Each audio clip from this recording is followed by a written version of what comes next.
con todos los colegas presentes. Muchísimas gracias, bienvenidos. Esta va a ser una jornada muy especial, puesto que, pues bueno, tenemos muchos ponentes y ahora pues lo tenemos a nuestro experto, Víctor Baltasar. Saludos, muchas gracias por estar aquí. Les voy a un poquito a leer su currículum para las personas que no lo conocen tanto. Acá en Ecuador sí lo seguimos mucho, allá pues en México quizás lo conocen más, pero lo voy a comentar, ¿sí? El químico Baltasar Escobar es de formación académica químico bacteriólogo, parasitólogo de la Escuela Nacional de Ciencias Biológicas, Instituto Politécnico Nacional. Tiene estudios complementarios de su maestría en análisis clínicos en la Universidad del Noreste, Tampico, Tamaulipas. Sí, tiene algunos diplomados que los vamos a mencionar. Diplomado de actualización en urianálisis, diplomado de bacteriología clínica y pruebas de susceptibilidad antimicrobiana, diplomado en interpretación clínica de las pruebas de laboratorio, formación de instructores con enfoque de programación neurolingüística, aseguramiento de la calidad en laboratorio clínico y banco de sangre, control estadístico de la calidad aplicado al laboratorio clínico y serología infecciosa, en medicina transfusional, en gestión de calidad para pymes, curso de alta especialidad de control de calidad para laboratorios clínicos. ¿Sí? Además es miembro del Comité Técnico 212 de Laboratorios Clínicos y Sistemas Diagnósticos in Vitro del Comité Mexicano para la Atención de la ISO de 2016 a la fecha. Ex miembro del Comité de Laboratorios Clínicos de la Entidad Mexicana de Acreditación, EMA. Miembro del patrón de evaluadores de la Entidad Mexicana de Acreditación como evaluador líder técnico, miembro patrón de evaluadores de la Entidad de Acreditación como evaluador técnico. Además es miembro de patrón de evaluadores de la Entidad Mexicana como experto técnico y miembro del grupo de trabajo para elaboración de la guía de control de calidad en laboratorio clínico en Entidad Mexicana de Acreditación. Sí, entonces para nosotros es un agrado que esté acá. Bienvenido, Víctor. Está todos sus participantes, su grupo, sus estudiantes, muchos me imagino que ya siguen sus cursos y pues bueno, le siguen acompañando. Aquí estamos para aprender, es una jornada, como siempre manifestamos, Naem está para compartir y esta jornada va a ser para esto. Bienvenido, podemos iniciar. Pues muchas gracias. Ya aquí veo a varios colegas que han cursado el diplomado de acreditación y a colegas que siempre están en los mejores eventos. Me da gusto ver a colegas que han participado en proyectos de acreditación, como la química Elizabeth Hernández. Me da mucho gusto verte por aquí, Elizabeth, y a la química Miriam Barrios, que está en todos los eventos, al igual que la química Luz Helena Moreno. Ya se saben de memoria la presentación, ya hasta saben las palabras que voy a usar. Entonces, pues muchísimas gracias. Gracias, pues primeramente a Dios por tenernos aquí disfrutando de este espacio académico, por darnos salud y la posibilidad de compartir conocimiento. Gracias también a Naem por la invitación, por esta amable invitación a este evento académico, y también gracias a todos ustedes que hicieron un espacio en sus actividades para poder escuchar esta presentación. Y sí, para mí es importante recordar que, bueno, de todo lo que voy a comentar aquí, pues representa el punto de vista personal, no representa el punto de vista de Naem ni de los organismos con los que tengo algún tipo de relación.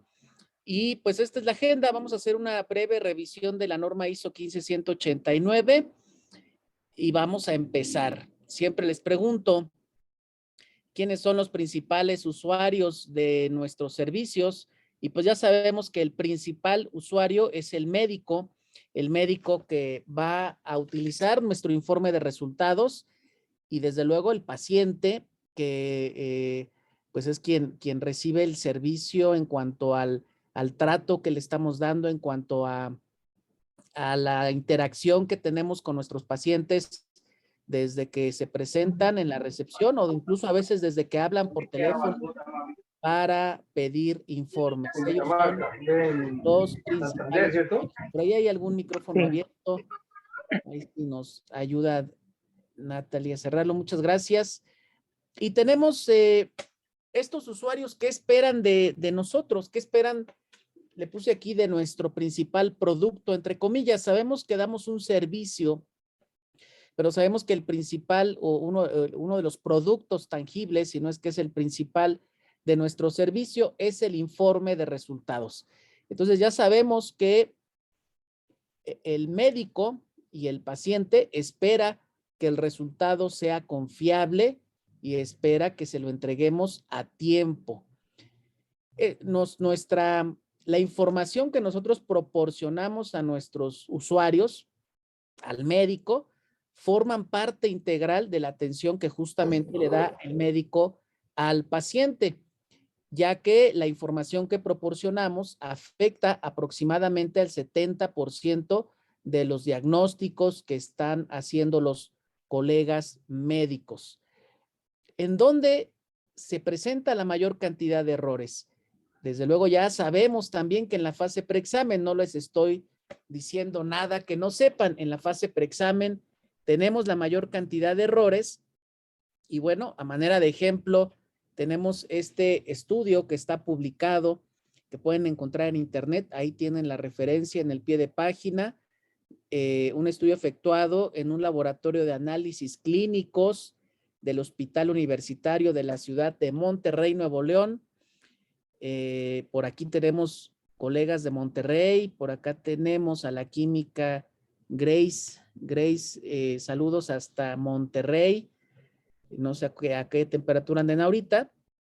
Pues aquí está este estudio que se hizo en el laboratorio central del departamento, aquí déjenme tantito, aquí está, de patología del Hospital Universitario en Monterrey. Y vemos desde luego que aquí en la fase preexamen encontraron 62% de los errores.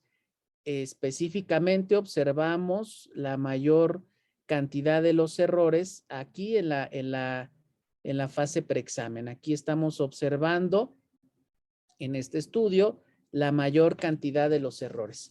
En la fase de examen es donde típicamente en estos momentos se tiene la menor cantidad de errores, considerando que en la mayoría de los laboratorios tenemos equipos automatizados, equipos incluso interfazados, pero eso no es la realidad de todos los laboratorios.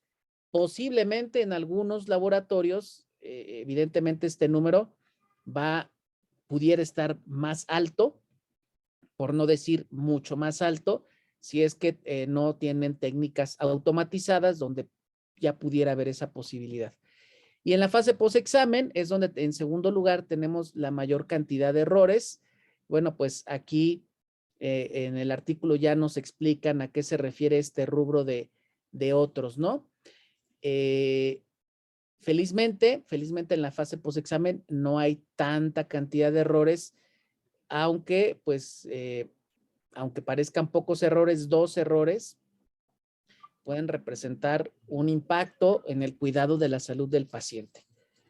Pues esta es nuestra realidad.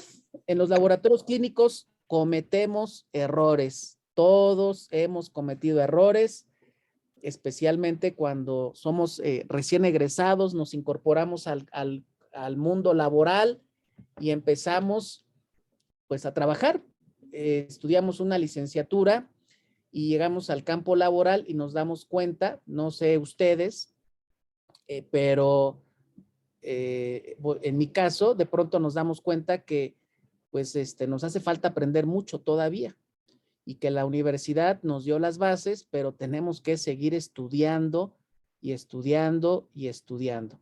Entonces, pues empezamos a cometer errores. Y bueno, esperemos que con el tiempo aprendamos de esos errores para tomar acciones para evitar que se repitan. El punto, y quiero enfatizar, es que esto es la realidad de muchos laboratorios.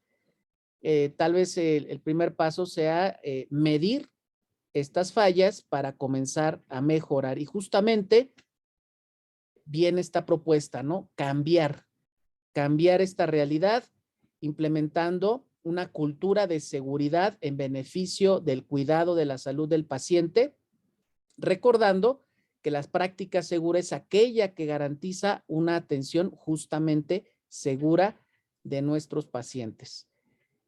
Todos los que trabajamos en el laboratorio nos vamos a seguir equivocando.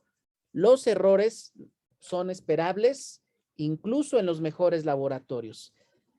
Esta es una realidad, insisto, y que necesitamos hacer algo al respecto. No podemos cambiar la condición humana. Es muy difícil hacer que alguien no cometa errores. Es imposible prácticamente, ¿no? Todos los días cometemos errores. Entonces, ¿qué tenemos que hacer? Cambiar las condiciones de trabajo. Esto es un texto del doctor Ángel Salas, un veterano del laboratorio clínico de allá de España. Ahora bien, ¿a qué se refiere esto de cambiar las condiciones de trabajo? Por ejemplo, si no tenemos interfazados los equipos, pues implementemos una interfaz bidireccional. Si todavía no contamos con un software que me permita administrar la información de los pacientes, pues hagamos la inversión para poder contar con este software que me permita incluso imprimir etiquetas con código de barras. Son ejemplos de cosas que podemos cambiar y que pues bueno, pues hay que tener evidentemente en algunos casos la posibilidad para hacer esas inversiones. Con esa realidad de errores en la fase preexamen, examen y posexamen, ¿qué podemos hacer? Ya decíamos, cambiar la cultura, cambiar el enfoque de lo reactivo a lo proactivo. ¿Y qué nos puede dar o en qué nos podemos basar para hacer este cambio? Pues yo les digo siempre, empecemos por lo básico, cumpliendo con la normatividad legal obligatoria. Acá en México tenemos una norma que regula el funcionamiento de los laboratorios clínicos. Todo profesional de laboratorio clínico que trabaja, decir, a los requisitos legales. Eso es algo básico. Tenemos que cumplir con los requisitos legales, con los requisitos reglamentarios, cada uno en sus países. En México, pues ya sabemos que esta es la norma que regula el funcionamiento. Para todos aquellos que no la han leído en años, pues les invito a que lo hagan y que lean el proyecto de modificación de esta norma, porque pues como profesionales con título y cédula profesional o como técnicos de laboratorio que también tienen una responsabilidad legal en ese sentido. Entonces, el primer paso es darle cumplimiento a los requisitos legales y yo diría el segundo, avanzando un poquito más, implementar un sistema de gestión de la calidad. Se pueden basar desde luego en ISO 9001, que si lo hacemos bien, ayuda muchísimo a mejorar lo que estamos haciendo en el laboratorio. Sin embargo, al no ser una norma de competencia técnica, pues, ¿qué tenemos que hacer? Pongámonos un traje a la medida. Vamos a implementar un sistema de gestión de la calidad que cumpla con la norma ISO 15189. Ese es el traje a la medida. Y aquí les quisiera compartir que en México, cuando llegó la norma 15189, ya habían laboratorios, desde luego, con un sistema de gestión de la calidad por ISO 9001.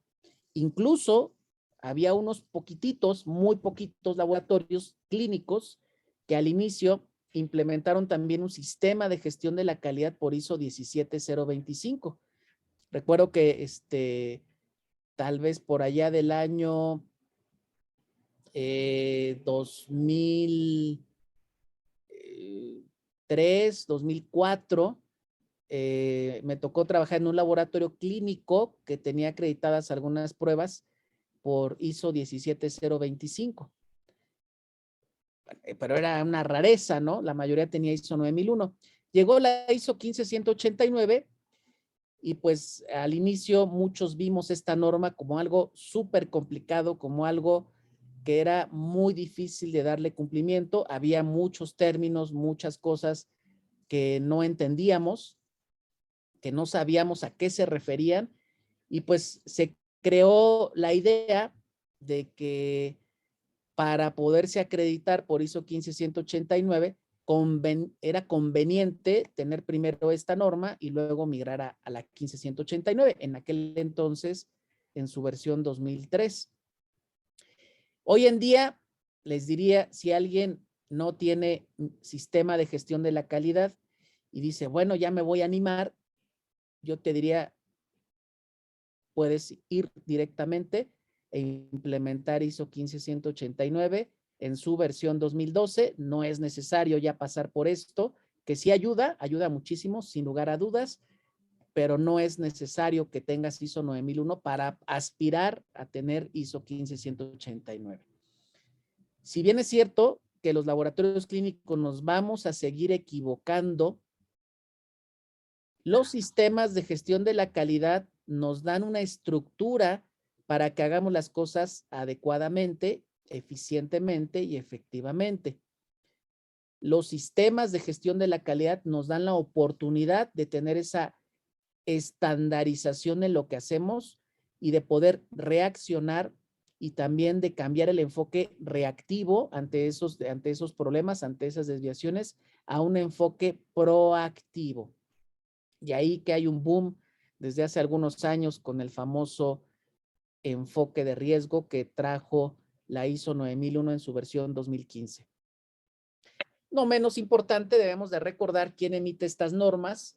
Es una organización internacional de la que son partícipes distintos países y que se encargan de emitir muchísimas normas que coloquialmente les llamamos normas ISO. Y en México, la norma internacional ISO 15189 en su versión 2012, pues en su momento se emitió como norma mexicana en el año 2015. Es decir, a nivel internacional se publicó en el 2012 y en México ya tropicalizado un poquito algunas palabras al español, pues fue publicada en el año 2012, 2015, disculpen, en aquel entonces como norma mexicana. Hoy en día en México ya no se llaman normas mexicanas, ahora se llaman estándares. ¿Y cuál es la historia de la 15189? ¿Cuál es esta historia de la norma? ¿Cómo ha ido creciendo? De 2003 a 2012, pues justamente en 2003 sale la primera versión, se actualiza por primera vez en 2007, después en 2012 y ya está en el horno a punto de nacer la nueva versión de la 15189, ya adecuada, actualizada a los cambios que existieron en la 9001 y en la 17025. No tengo la certeza de que vaya a salir este año, pero es altamente probable de que este año salga a nivel internacional la nueva versión de la norma. Si ustedes se meten a la página de ISO, aquí está la referencia, van a encontrar esto que está en pantalla. Nos dice que este documento está en preparación para su publicación final. Ya pasó por varias revisiones y los distintos países que participamos en los comités, en el caso de México, un comité espejo del Comité Técnico 212, pues ya cada uno puso su granito de arena en lo que nos tocó. Y bueno, pues aquí está una vista preliminar en inglés, y para todos los demás colegas que saben francés, también aquí está un borrador, pues una vista preliminar de la 15189, que si alguno de ustedes sabe si se va a publicar o tiene la certeza, pues ya no lo puede compartir aquí en el chat, pero ya está. Y cuando menos, si ustedes se meten, van a poder observar la nueva estructura de la 15189, ya adaptada a esta estructura que denominaron de alto nivel, que tienen todo, que van a tener las que no lo tengan y las que ya están publicadas, las normas ISO. En México, el responsable de traducir esta norma es el Instituto Mexicano de Normalización y Certificación. Y bueno, algo que debemos de tener en mente cuando queremos acreditarnos es que no solamente tenemos que cumplir con la norma ISO 15189, no solamente si nos queremos acreditar, si queremos documentar, planificar, documentar e implementar un sistema de gestión de la calidad que cumpla con esta norma, necesitamos también considerar los criterios de evaluación del organismo de acreditación de su país. Si en sus países tienen un organismo de acreditación que esté, digamos, habilitado para otorgar estas acreditaciones por la 15189, pues los organismos de acreditación tienen criterios de evaluación. Por ejemplo, la entidad mexicana de acreditación ha emitido varios documentos que se llaman, por ejemplo, uno se llama criterios de evaluación de la 15189, donde se clarifica las cosas que deben cumplir los laboratorios clínicos que quieran acreditarse en México o incluso en otros países que aspiren a acreditarse por la EMA, deben de cumplir con esos criterios. Hay listas de verificación de química clínica, de inmunoquímica, de microbiología. Recientemente fueron emitidos unos criterios que deben cumplir los laboratorios en materia de control de calidad. Hay unos criterios que deben observar, que deben cumplir los laboratorios clínicos en cuanto a la verificación de métodos cualitativos. Entonces, un laboratorio clínico que se quiere acreditar en México por la EMA debe de tener conocimiento de esos criterios y evidentemente darles cumplimiento en su sistema de gestión de la calidad. En esta sesión solo vamos a revisar a grosso modo la norma ISO 15189, porque si no, no acabaríamos, ¿verdad? Este es el contenido de la norma vigente y quisiera compartirles para los colegas que nos acompañan de otros países que en México la entidad mexicana de acreditación, tomando como base la 15189, tiene estos programas de acreditación, es decir, los laboratorios clínicos desde luego se pueden acreditar, los bancos de sangre, los laboratorios de radiología e imagen, los laboratorios que tengan point of care testing, así como los bancos de células troncales hematopoyéticas. Son 5 programas de acreditación basados en la 15189. Un laboratorio clínico que se acredita, además de cumplir requisitos de gestión, cumple con requisitos de acreditación.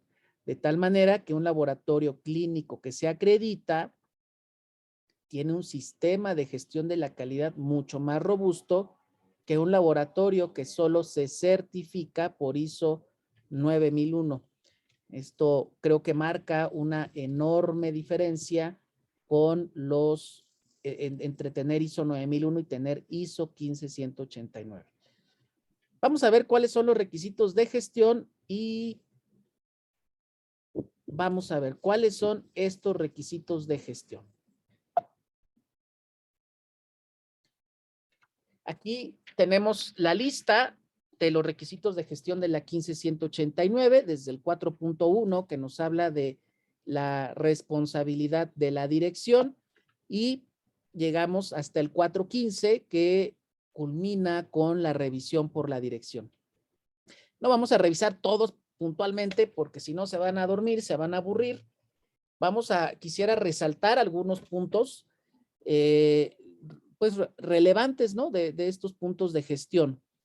Por ejemplo, la 15189 nos dice que debemos, evidentemente, dar cumplimiento a la documentación de todos los procedimientos que pide la norma en todo su contenido.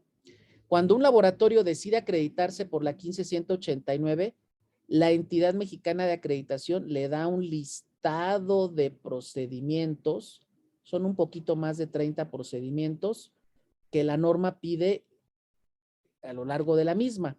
Entonces, si dice, usted debe tener un procedimiento para el control de documentos, pues ese lo tienes que entregar.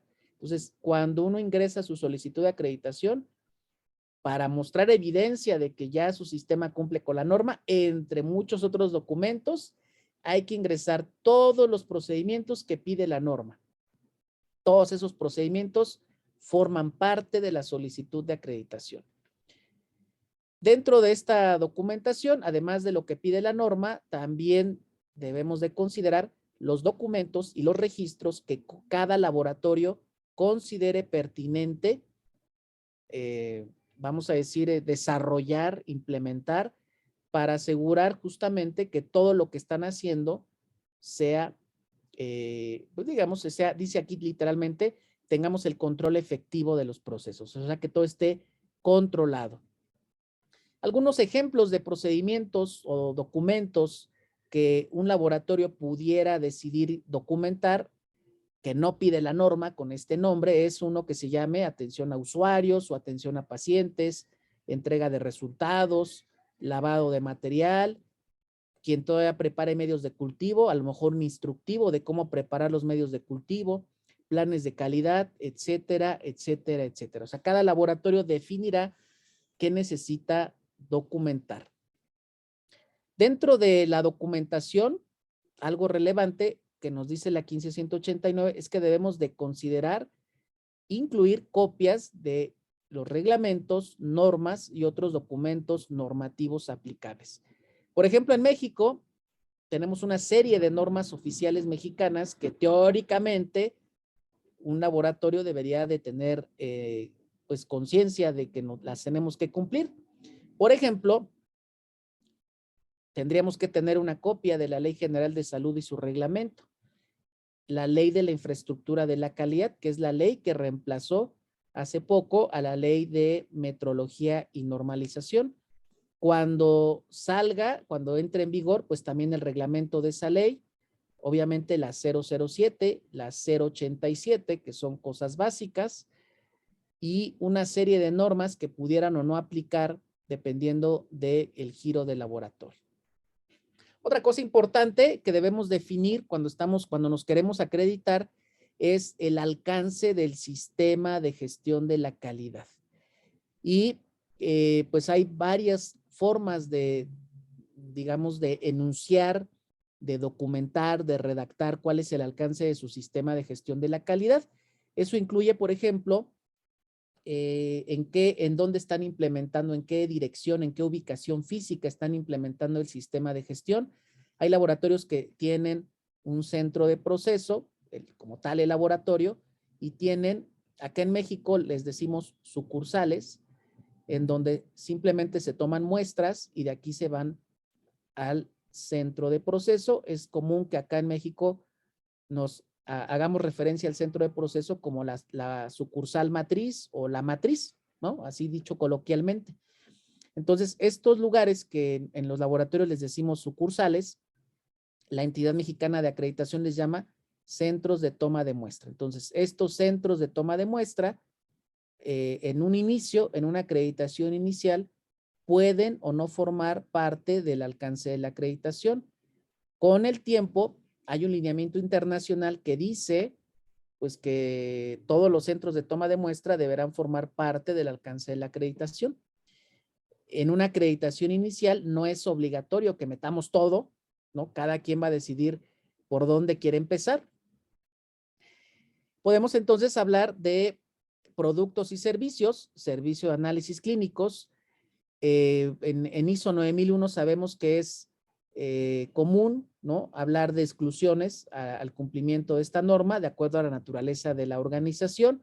En 15189 no es común hablar de exclusiones, aunque hay cosas que quedan obviadas. Por ejemplo, si un laboratorio no tiene centros de toma de muestra, no toma muestras porque es un laboratorio, como le decimos en México, un laboratorio de referencia, un laboratorio de maquila, un laboratorio de subcontratación, bueno, pues evidentemente no le vamos a poder evaluar puntos de la norma asociados a la toma de la muestra a su personal, porque su personal no realiza toma de muestras. Les decía, dentro del alcance podemos incluir ubicación física, qué procesos son los que tienen en su sistema de gestión, y en un proceso de acreditación, algo importante es indicarle al organismo de acreditación qué métodos, qué pruebas, qué exámenes van a acreditar. Entonces tenemos el nombre del examen. Esta es una tablita que hay que llenar y entregarle al organismo de acreditación. La matriz en la que se va a acreditar el método. Y aquí en México se definió documentar el método de examen y el método de medición. Esto es algo que tenemos que informar. El equipo de medición en qué equipo estamos haciendo estas cuantificaciones y cuál es la identificación del procedimiento que yo le di en nuestro sistema de gestión de la calidad. Dentro de la estructura de la documentación, ustedes se pueden basar en una norma, en la norma 10.013 de ISO también, para pues que da alineamientos relacionados con la documentación de un sistema de gestión de la calidad. Esto también nos lleva a definir una política de calidad y objetivos. Esto hay que definirlo. Debemos de tener documentado un manual de calidad y algo relevante es que nuestro personal debe tener acceso al sistema y debe ser capacitado para utilizar el manual de la calidad y los documentos referenciados en este manual. Fíjense que tal vez una de las oportunidades de mejora que me ha tocado ver, pues es fortalecer la capacitación de los colegas en temas de gestión de la calidad. Al inicio, antes de tener ISO 15189, en un laboratorio teníamos ISO 9001 y algo que me gustaba de los auditores es que te obligaban a involucrarte en el sistema porque ahí pues iban y le preguntaban a todo mundo su política de calidad, le preguntaban, le hacían la clásica pregunta, dime de qué manera contribuyes al cumplimiento de tu política de la calidad. Entonces, los auditores de ISO 9001, en mi experiencia, verificaban, confirmaban si el personal verdaderamente estaba involucrado, empapado en el sistema de gestión de la calidad. Y acá en 15189, pues de pronto nos enfocamos mucho en los requisitos técnicos y a veces parece que los requisitos de gestión solo los debe de cargar, por decirlo de una forma, el responsable del sistema de gestión de calidad. Y no, el sistema de gestión de calidad o de la calidad no es del responsable de, como le llamen en su laboratorio, coordinador de calidad, gerente de calidad, como se llame. El sistema es de toda la organización. En materia de control de documentos, como al igual que la ISO 9001, pues en su versión anterior, pero todavía en la 2015 de alguna manera se habla de algo de esto. En materia de control de documentos, la 15189 nos dice, pues dinos cómo vas a identificar tus documentos, cómo vas a asignarles un número único de identificación.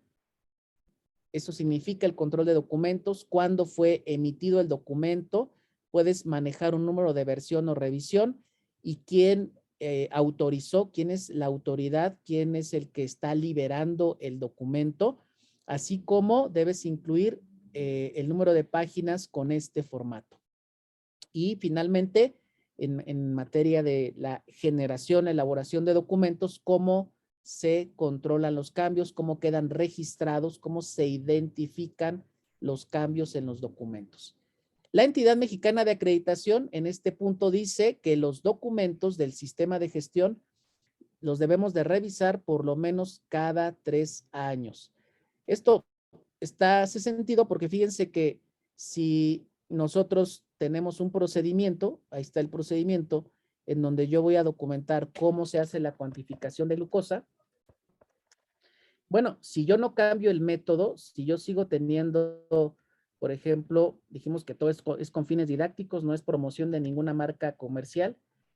Si yo tengo un Vitros y no cambio el Vitros en este periodo, pues no tiene error mi procedimiento, no hay nada que yo le detecte en este periodo que cambiar, pues no tiene sentido hacer una revisión anual. Entonces podemos estirar la liga, si me permiten la expresión, hasta 3 años para hacer una revisión formal, siempre y cuando no exista algo que amerite actualizar el documento. Claro que si yo documento el procedimiento en el 2021 y en el 2022 cambio de metodología, pues voy a tener que cambiarlo, ¿no? Voy a tener que actualizarlo. Entonces, bueno, aquí el mensaje sería que el organismo de acreditación acá en México nos da esta posibilidad, ¿no? De que la revisión se haga hasta cada 3 años. Entonces, este es un ejemplo del contenido de un procedimiento de control de documentos. La 15189 también les da una lista de cosas que pueden, o más bien no, más que deberían de incluir en sus procedimientos de examen, y nos da una lista bastante amplia, bastante robusta de lo que debería de incluir un procedimiento de examen. Imagínense que es el procedimiento para cuantificar glucosa, o el procedimiento para hacer un examen general de orina, o el procedimiento para hacer un examen coproparasitoscópico, o el procedimiento para hacer unas pruebas en placa como factor reumatoide. Entonces, hay que documentar toda esta información que la 15189 nos da. Aquí vemos parte de esa información. Acá tenemos más información. Acá tenemos más información.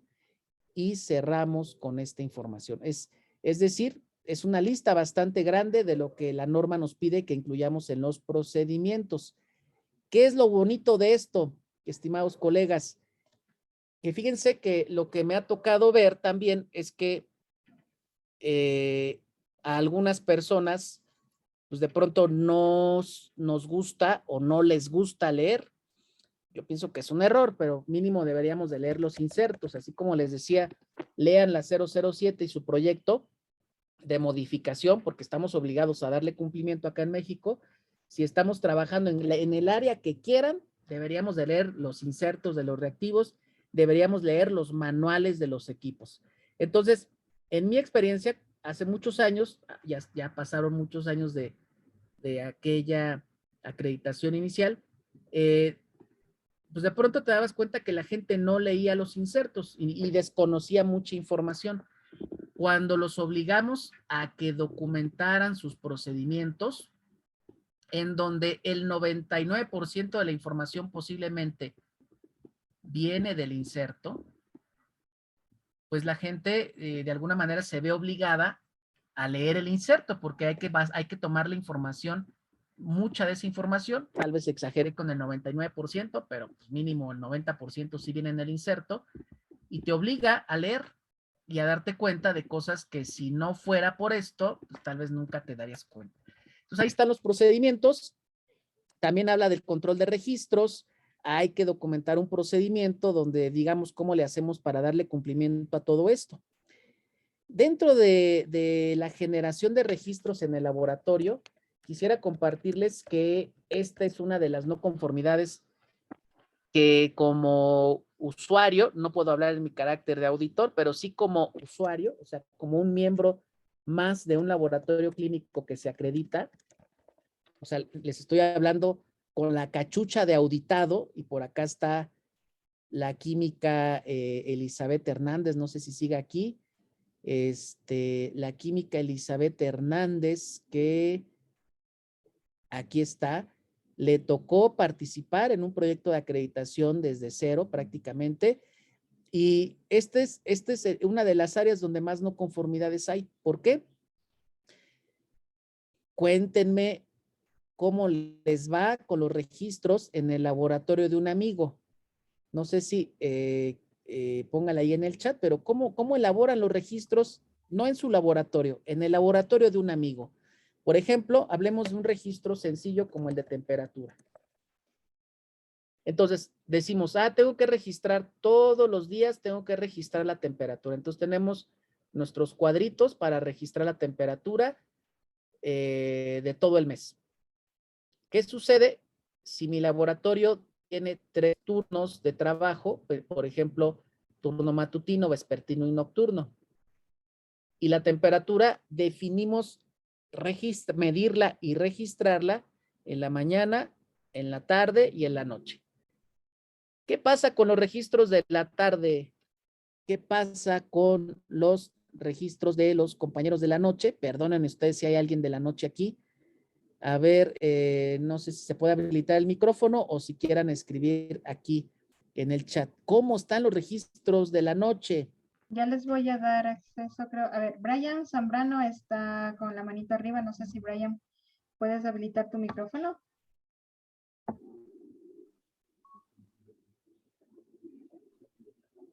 Brian. A ver. Luego no hay registros en la noche. En la noche a veces llegamos en la mañana y no hay registro. ¿Qué otra cosa pasa? Ah, bueno, pues El fin de que semana, dice, por no, la no, razón, no hay. no lo realizan ni en fin de semana. Por la razón que sea,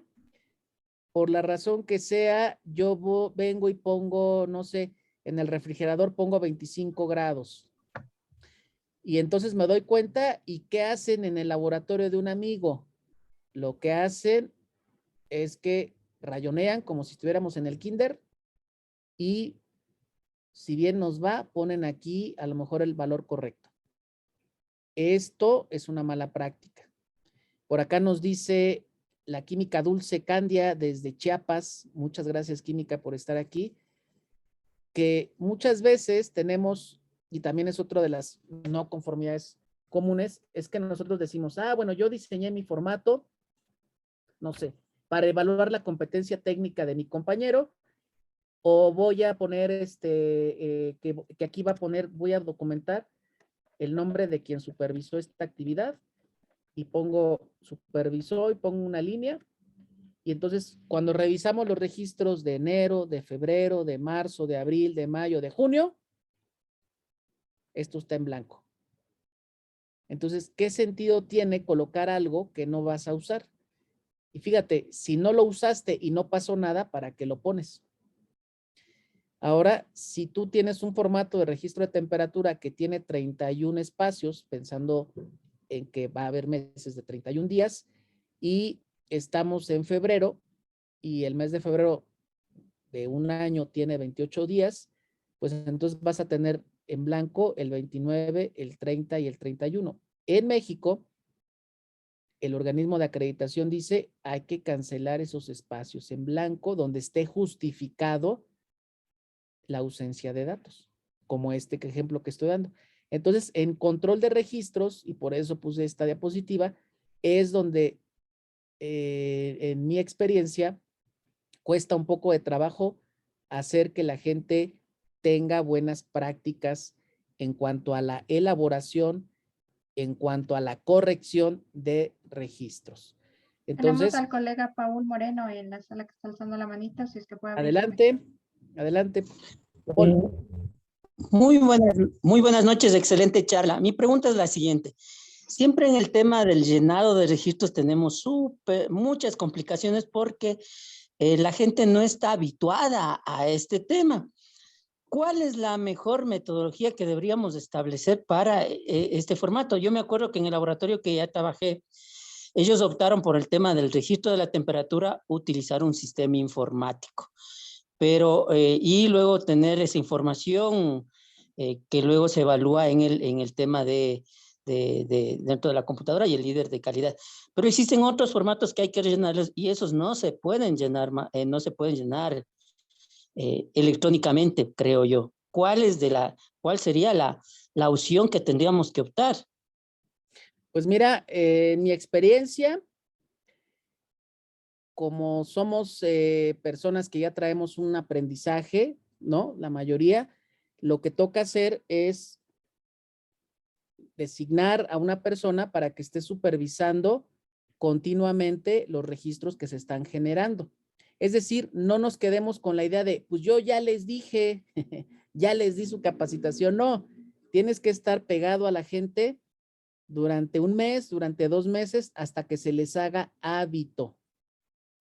Y cuando tú contratas a una nueva persona en tu laboratorio, dentro del proceso de inducción, creo que es muy importante que se considere capacitar desde que llega una persona y se le dice, aquí en el laboratorio Pérez, los registros se generan así y se corrigen de esta manera, para que esa persona desde su inducción ya trabaje de acuerdo a los lineamientos. Y para los que ya están trabajando, pues hay que estar, desde mi punto de vista, pegados a ellos. Si alguien más quiere compartir su experiencia en cómo logró que sus colegas estuvieran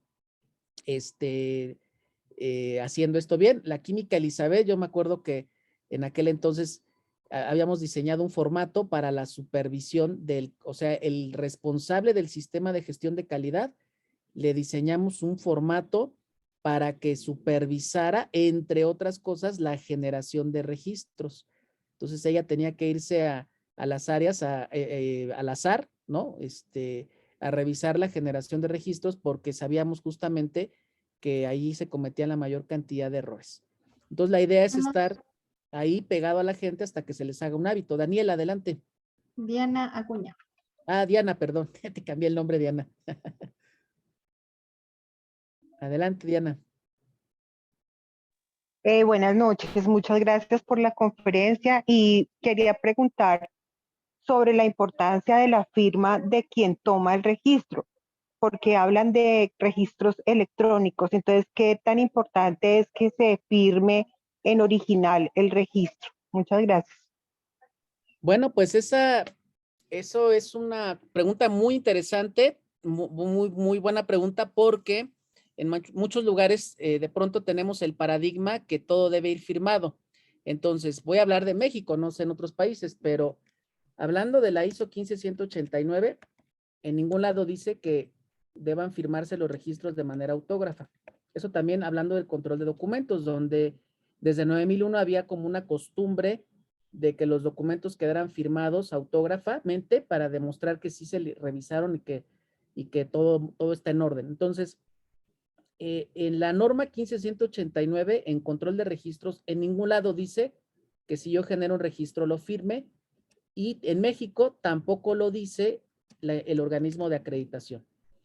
Bajo ese escenario, yo diría, si no hay un requisito legal de alguna norma, de algún reglamento, de alguna ley en su país, si no hay un requisito legal que diga que debo firmar autógrafamente un registro como el de temperatura, se puede tratar de migrar a lo electrónico.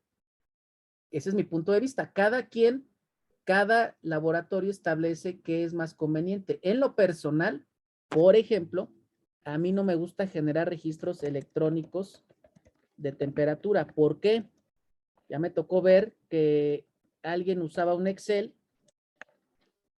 ¿Y qué pasaría en el laboratorio de un amigo si no registra la temperatura el de la noche? ¿Y cómo lo llenarían en un Excel? ¿Se podría o no se podría llenar fácilmente? Cuéntenme. Sería fácil, muy fácil que alguien diga, ay, no lo llené, pues ahorita vengo y lo pongo y ya no hay, o sea, ya no se sabe si lo registró a tiempo a menos de que lo esté supervisando. Entonces, habrá registros que cada laboratorio definirá si le es conveniente o no llenarlo electrónicamente. En lo personal, siempre les digo a los laboratorios con los que trabajo, tratemos de migrar hasta donde sea posible a lo electrónico para generar la menos cantidad de papel posible, tanto por el cuidado al medio ambiente como por el espacio que no tenemos en los laboratorios. Entonces, Diana, no sé si respondí tu pregunta. Sí, Doc, muchas gracias.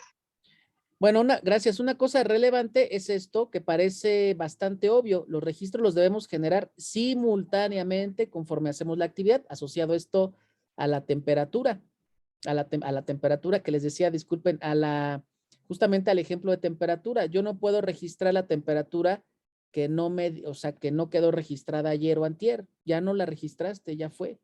Si te tocaba hacer un examen de competencia técnica en noviembre, pues no se vale registrarlo hasta enero. Entonces, esto es un punto súper importante. El registro se tiene que generar simultáneamente conforme llevamos a cabo las actividades. Y aquí tenemos unos comentarios de las colegas de Elizabeth Hernández. Nos dice, si es capacitar en inducción, si hay supervisores a ser parte de los que sean responsables de su personal y se corrija a tiempo hasta que se haga costumbre. Erika Morales Aguilar, últimamente ya no quieren hacer la gráfica, sino solo indicar el valor. ¿Eso está permitido? Si se refiere Erika Morales a la temperatura, en ningún lado dice que tengamos que hacer gráficas. No sé si se refiere a la temperatura. Ahí acláranos, Erika, pero si te refieres a eso, yo no tengo conocimiento de un documento que diga que debo de hacer una gráfica de temperatura. Debo medir y registrar. Si lo quiero hacer en forma de gráfica o valor, es válido. Ok, la gráfica. En ningún lado dice que debas hacer una gráfica. La norma no lo dice en términos de que debemos de medir y controlar las condiciones ambientales. Entonces lo que hacemos es medir y registrar. Muchos solamente registramos el valor y no hacemos una gráfica. Hay quien le gusta poner como los puntitos, ¿no? Clásicos, y ya parece como si fuera una gráfica. Ahí yo diría que no hay un tema con eso, Erika y Brian. El tema es medirla y registrarla en el momento, ¿sale? Dulce Dulce nos dice que es válido el uso de hojas recicladas. Pues es un tema controversial. Mira, fíjate que si tú tienes una hojita en donde de un lado tienes datos del paciente, teóricamente no deberíamos usar una hoja donde tenga información del paciente, pues por el tema de la ley de protección de datos y por la confidencialidad. Si tú tienes una hojita en donde no hay datos, vamos a decir, de carácter confidencial, como pueden ser los datos del paciente, pudiera ser válido cancelar los espacios y utilizar el otro lado. En lo personal, yo nunca lo he usado así. Hay como buenas prácticas aquí. Vamos a aprovechar que está el colega de Ecuador, a ver cómo funcionan allá, a ver si nos quieres compartir tu experiencia, Fer. ¿Sí estás por ahí todavía, Fer? Sí, gracias. Aquí, claro que sí. Bueno, en los procesos de evaluación durante las auditorías, en este tema específico del control de los registros, al igual que usted menciona, no es necesario hacer gráficas para el caso del ejemplo de la temperatura. Para el caso del uso de hojas recicladas tampoco hay ningún parámetro definido y de igual manera se comparte que no se debería utilizar hojas en las que se contenga información clínica relevante del paciente, ya que hay que salvaguardar la confidencialidad de la información. Entonces son requisitos muy similares a los que usted nos está expresando. Muchas gracias, Fer. Bueno, pues por aquí nos dice Luz, la química Lucerena Moreno, especialista en bioquímica clínica por la UNAM, que las gráficas se utilizan para ver claramente variaciones y poder hacer acciones que ayuden a mejorar el control. Ejemplo, en un horario o días en específico ocurre que siempre sube la temperatura, etcétera. Sí, las gráficas son útiles, nada más hay que precisar que en ningún lado dice que sea obligatorio hacerlas, ¿no? Hay cosas que cada laboratorio va a decir, esto me sirve, esto no me sirve, esto me aporta valor, esto no me aporta valor. Bueno, muchas gracias por sus comentarios y su participación. La EMA en México dice que los registros mínimo los debemos de conservar un año, ya sea en forma electrónica o en papel. Mínimo en México debemos conservar los registros un año. Y aquí es lo que les decía, en México el organismo de acreditación dice que debemos de cancelar todos los espacios en blanco, que debieron ser llenados y que por alguna causa justificada no son utilizados. Les decía hace un momento, miren, en México, si un laboratorio clínico se quiere acreditar, además de leer la norma, de entenderla y de implementar o de definir cómo le da cumplimiento a esta, debe de conocer los criterios de evaluación de la EMA, porque la 15189 en ningún lado dice que debas de conservar los registros mínimo un año. Eso me lo dice el organismo de acreditación. Este es un buen ejemplo de por qué debo de conocer esos criterios de evaluación del organismo de acreditación. ¿Sale? Nos dice aquí Jorge. Sí, asimismo, he evidenciado en auditorías realizadas a laboratorios clínicos del Ministerio de Salud Pública de Ecuador, del Ecuador. Muy bien, voy a avanzar porque ya me atoré mucho aquí. Los registros, de acuerdo al organismo de acreditación en México, los tenemos que generar con tinta indeleble, no hacer uso de corrector. Es decir, no es válido en México para quien se quiera acreditar utilizar lápiz o como le llamen en sus lugares de trabajo o en su, como digamos, en su localidad, ¿no? No debemos usar lápiz. Muy bien, Areli nos dice que en el tema de temperatura ellos ponen NA, que significa no aplica, específicamente el domingo que no laboran. Muy bien. Entonces, estos son como puntos relevantes que quise tocar de control de documentos y control de registros. Ahora, hay otro punto de la norma que se llama convenios y les puse esta imagen de este compromiso que están haciendo dos personas porque en esencia en este punto la 15189 dice, oye, antes de que te comprometas a hacer un servicio, Asegúrate de que tienes recursos y de que tu personal es competente para dar cumplimiento a lo que te está pidiendo tu cliente. Y esto lo pueden entender muy bien, por ejemplo, los vendedores, cuando un cliente les dice, oye, yo te quiero mandar 300 pacientes para que les hagas un antidoping de 5 drogas de abuso, de 5 determinaciones, y esto lo quiero que, no sé, que vengas hoy o vengas este lunes, y ahí te voy a echar a los 300 colaboradores. Oye, pues sí está bueno el negocio, pero a ver, tengo personal que vaya a tus instalaciones para atender a 300 personas. Tengo reactivo para procesar esas 300 pruebas adicionales a mi rutina. Tengo capacidad instalada para ese proceso. ¿Qué pasaría si un cliente me dice, oye, necesito que me hagas, te quiero empezar a mandar la determinación de anticuerpos antinucleares por inmunofluorescencia? Pues te voy a mandar unos 3 pacientes diarios, ¿no? Ah, ok, está bien. ¿Tienes personal que tenga la competencia para leer inmunofluorescencia? ¿Tienes reactivo suficiente para recibir 3 determinaciones diarias, lo que eso significa al mes?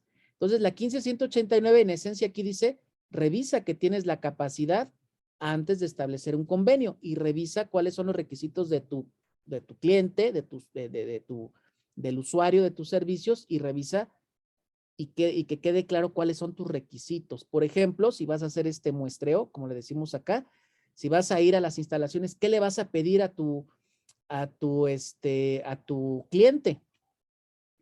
A ver, químicos, si ustedes o licenciados, colegas profesionales de laboratorio, si van a ir a una empresa a tomar, vamos a pensar que van a recibir, no sé, 80 pacientes, a las 6 de la mañana empieza el trabajo, y le van a hacer a todos estos 80 pacientes un perfil que lleva glucosa, colesterol total y triglicéridos, supongamos.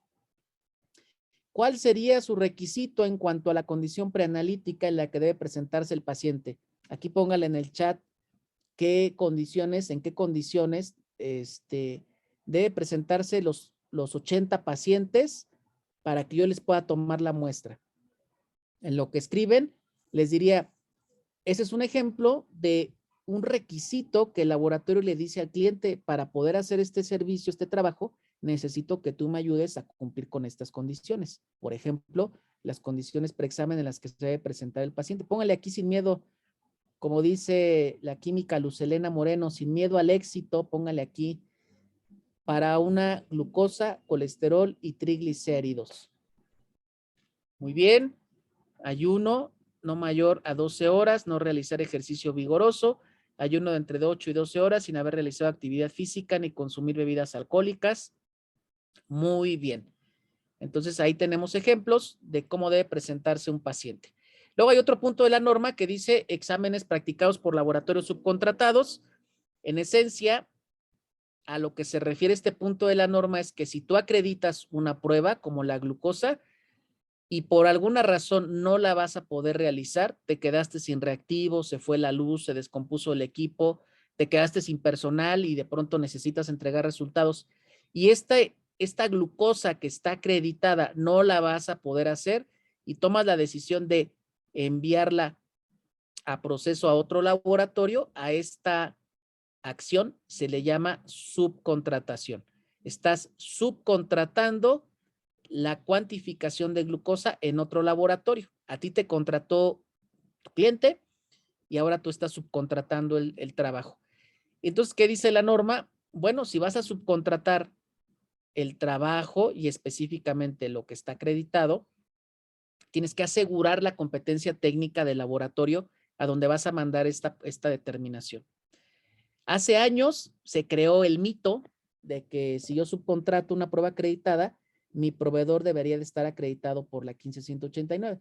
Bueno, eso no es un requisito, si no nadie podría subcontratar, ¿no? Por tan poquitos laboratorios acreditados, no se podría. Aquí en esencia de lo que se trata es que si tú subcontratas un estudio, te asegures de que tu proveedor es competente para hacer el estudio, porque al final del día tú eres el que va a dar la cara con tu paciente, y si este laboratorio hace bien su trabajo, pues quedas bien, pero si se equivoca, quedas mal. Por ejemplo, en el laboratorio de un amigo, del primo, de un tío, pues de pronto alguien se dio cuenta que un laboratorio clínico de Maquila le reportó un perfil tiroideo con las hormonas tiroideas al revés. No recuerdo si era la T4 en lugar de la T3 libre, la T3 libre en lugar de la T4 libre.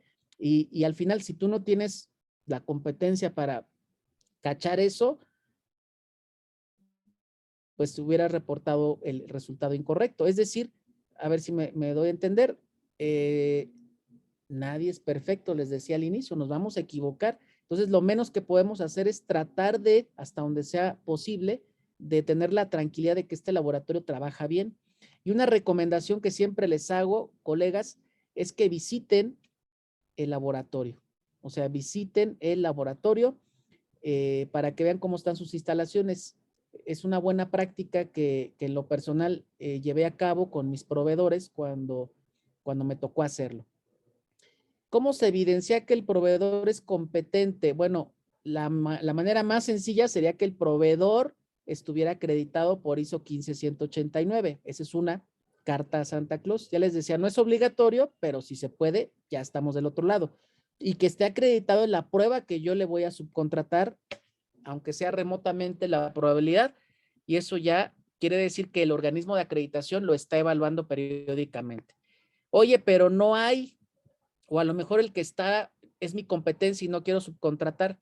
Ah, bueno, pues entonces puede ser que pudiera tener una acreditación por el CAP. En México hay laboratorios acreditados por el CAP y es una acreditación de competencia técnica. Esta sería otra posibilidad. Y yo sé que a ese laboratorio acreditado por el CAP lo están auditando.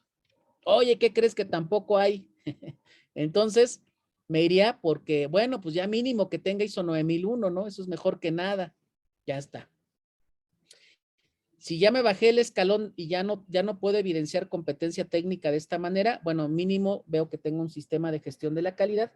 Y como nos dice Carlos S. aquí en el chat, nos dice que se revisan instalaciones, controles internos, evaluaciones de control de calidad externo, error total, etcétera. Bueno, en la vida real, un laboratorio clínico, no todo mundo te va a abrir las puertas de su corazón a ese nivel. Entonces, mínimo, le pides ISO 9001, le pides su constancia, que no es una norma de competencia técnica, pero sabes que algo hace bien, y le podemos pedir su constancia, la evidencia de que tiene evaluación externa de la calidad, y pudiera ser, lo que dice Carlos, es que nos presente la gráfica de control de calidad, o sea, su gráfica de Levi-Jenis. Por ejemplo, en un laboratorio de referencia donde yo trabajé con la química Elizabeth, no sé si estaba por aquí apuntada la química Itzel Cetina, a nosotros, un cliente iba periódicamente a hacernos una revisión y le teníamos que mandar mensualmente las gráficas de control. Claro, para que te sirvan esas gráficas de control, tienes que conocer de control estadístico interno de la calidad, porque si no las gráficas te las van a mandar maquilladas, ¿no?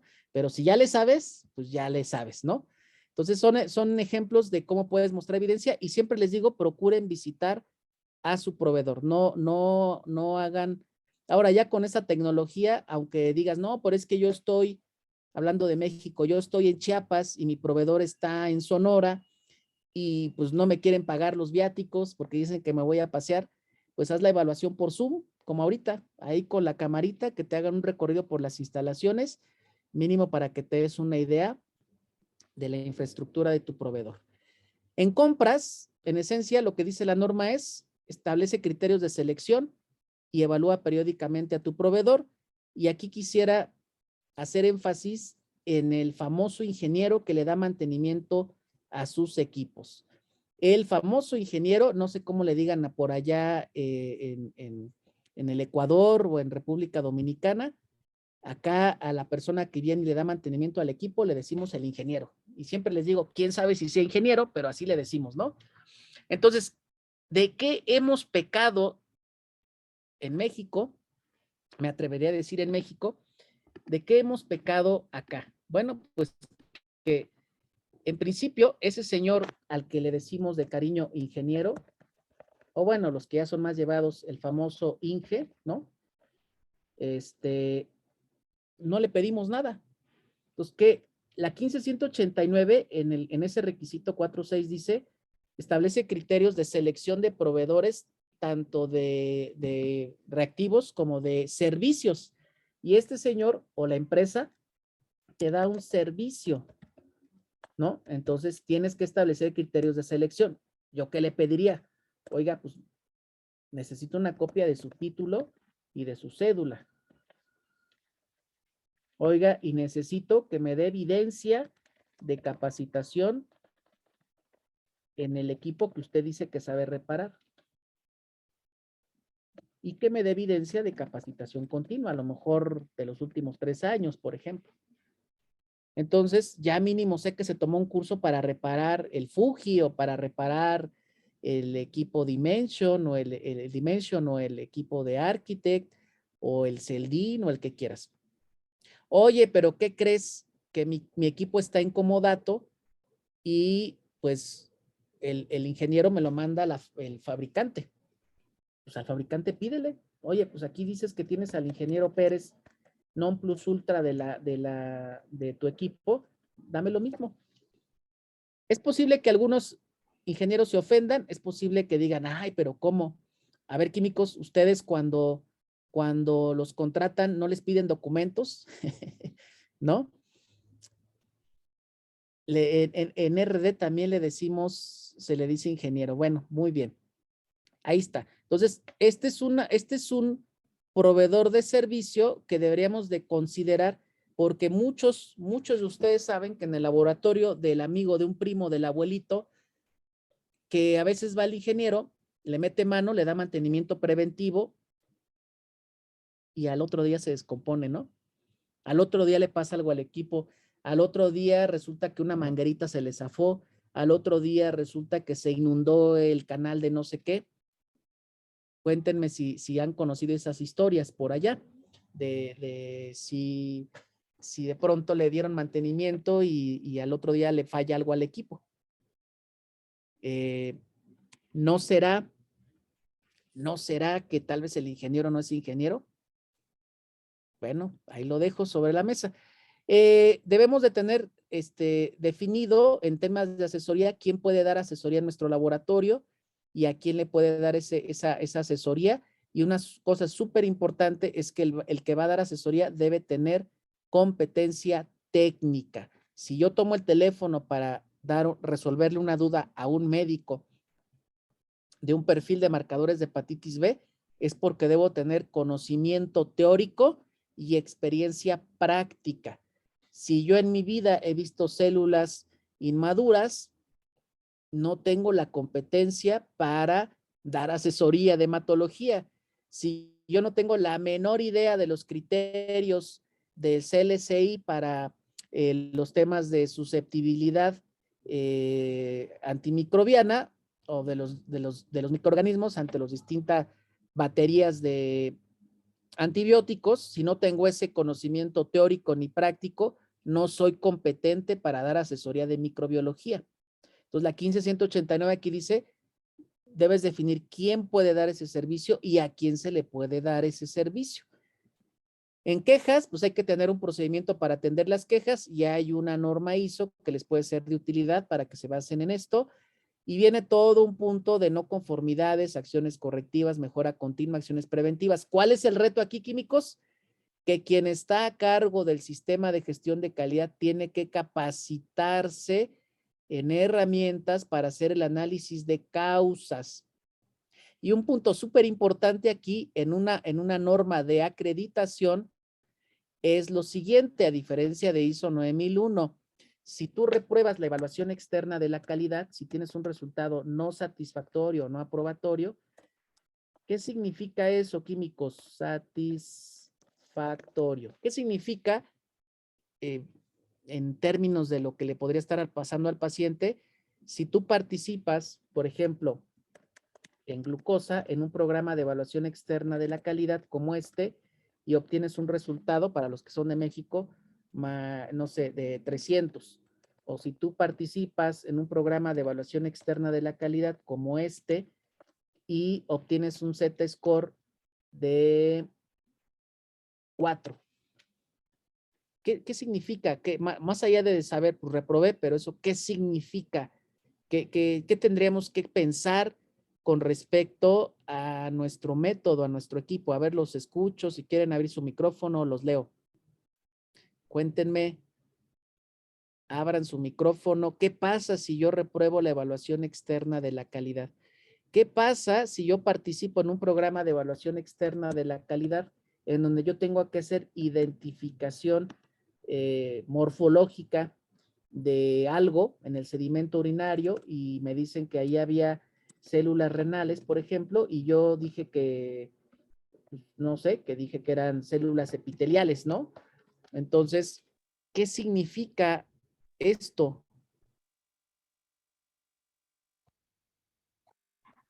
Fíjense, bueno, dentro de lo que nos dice Dulce, en pocas palabras nos dice que los resultados no serían confiables. Entonces, si yo repruebo la evaluación, adelante, ¿alguien quería hablar? Ah, no, Grace, se te abrió el micrófono. Química, Grace Certuche. Deberías de opinar, de participar, Química, para que escuchen cómo hablan los de Monterrey. ¿Qué significa esto? Bueno, más allá de la competencia técnica, Diana, a lo mejor aquí sí. Vamos a ver, pero a lo que quería llevar la respuesta es a esto. Si yo repruebo la evaluación externa de la calidad y me pusieron una célula que yo dije que era una célula epitelial y era una célula renal, o me pusieron una célula inmadura de hematología y yo dije que era un brincocito, eso que estoy haciéndolo también con los pacientes. Quiere decir que hay una duda razonable con respecto a cómo he estado yo reportando los resultados de los pacientes. O sea, aquí me estoy dando cuenta, aparentemente, presuntamente, que no sé cómo se ve una célula renal. ¿Qué quiere decir eso con los pacientes? Pues que si me llegó un paciente con esa célula, no la puedo identificar porque no la conozco. Eso hablando del analista. ¿Qué pasaría si yo repruebo la evaluación externa de la calidad? Bueno, tengo que investigar dónde estuvo la falla, pero supongamos que después de investigar me di cuenta que no hay error de transcripción, que todo lo preanalítico y lo analítico y lo posanalítico no hay un error de transcripción, de manejo del material, de hidratación.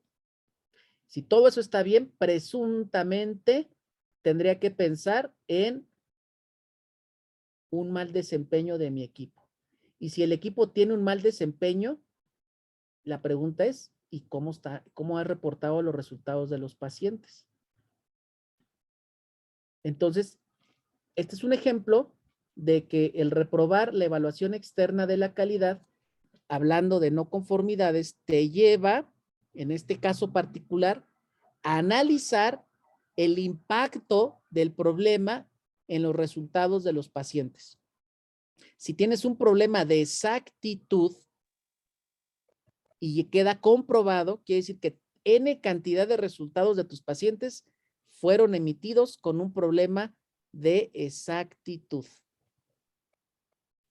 Y entonces la 15189 te obliga a hacer un análisis con respecto al impacto, al alcance de esta no conformidad.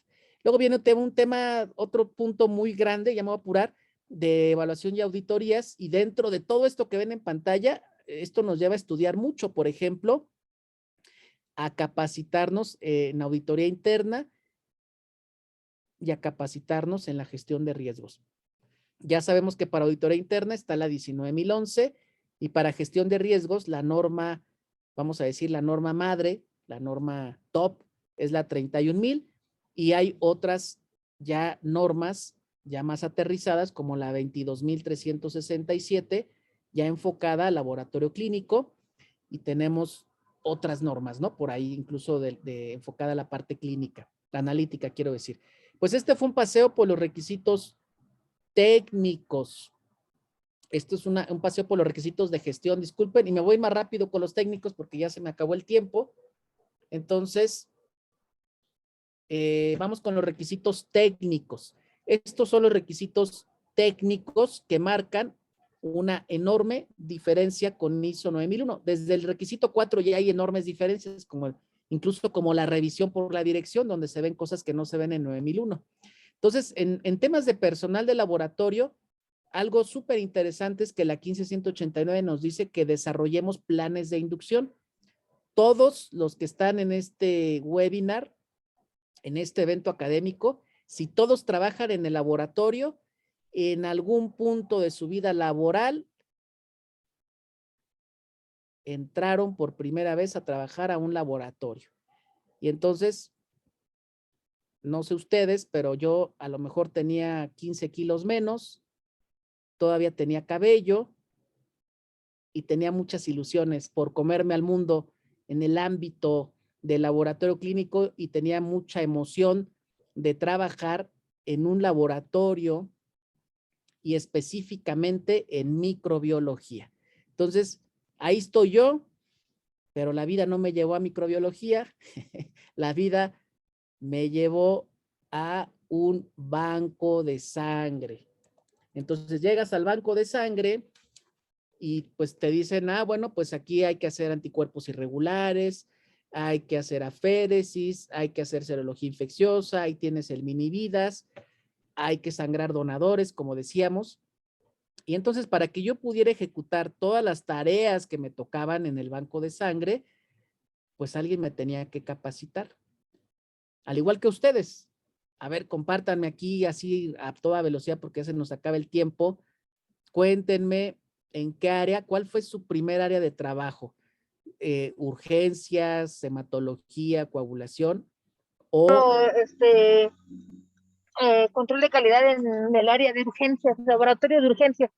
Control de calidad en urgencias. Química, Verónica, qué gusto, qué gusto. ¿Desde San Luis o desde dónde es? Sí, de San Luis. De San Luis Potosí, caluroso. Control de calidad. ¿Qué más? A ver, ¿quién más? Compártanme rápidamente a toda velocidad. Si se están durmiendo, aquí escríbanle en el chat. ¿Cuál fue la primera área? Les iba a decir, o les aplicaron Urgencias. la clásica de coproparasitoscópico. Miriam, urgencias, orinas y copros. Estaba diciendo justamente copros, Luisa. Bueno, ¿y qué pasa? ¿Cómo fue su capacitación inicial?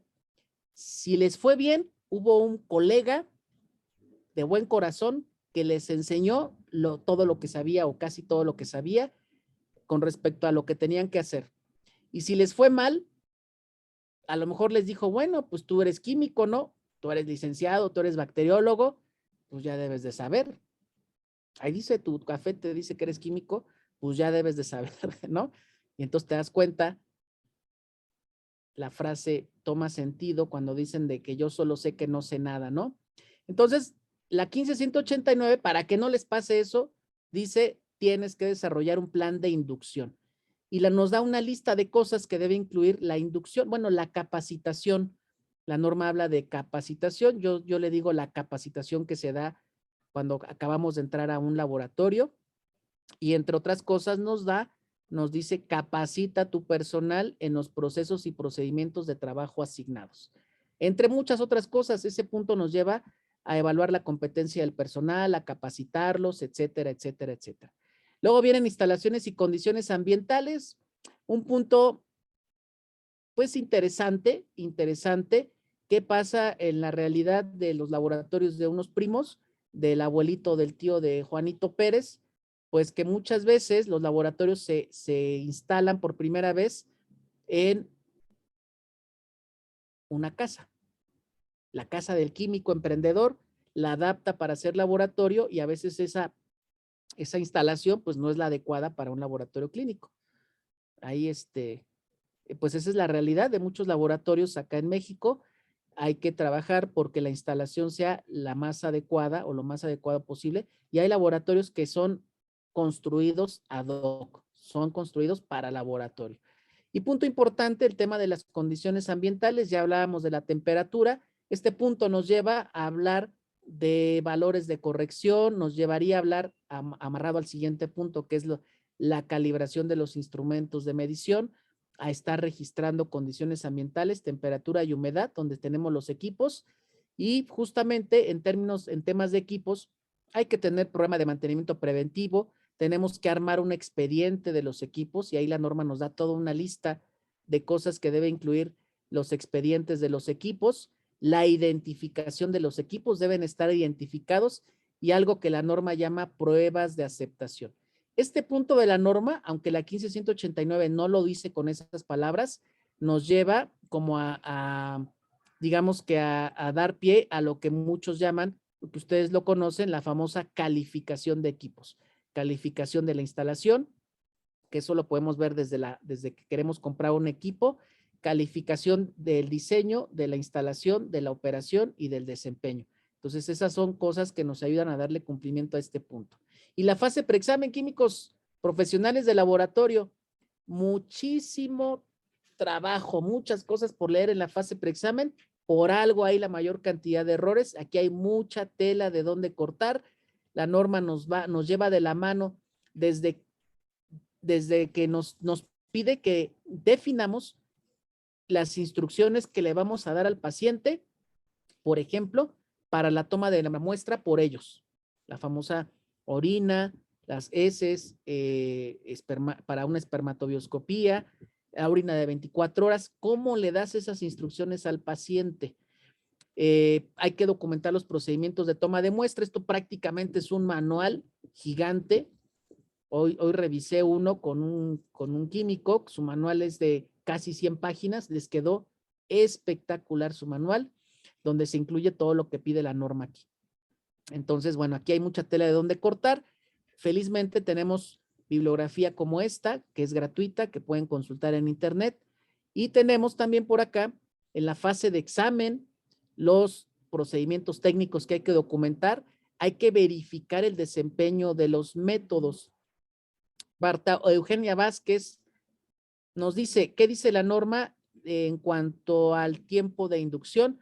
La norma no establece tiempos, eso lo establece cada laboratorio de acuerdo a su contexto, de acuerdo a su realidad, de acuerdo a lo que han definido como adecuado con respecto al tiempo que le tienen que dedicar para que una persona quede capacitada. O sea, la idea es que si yo voy a trabajar en uroanálisis, ustedes me dejen súper capacitado con respecto a lo que yo tengo que hacer en el área.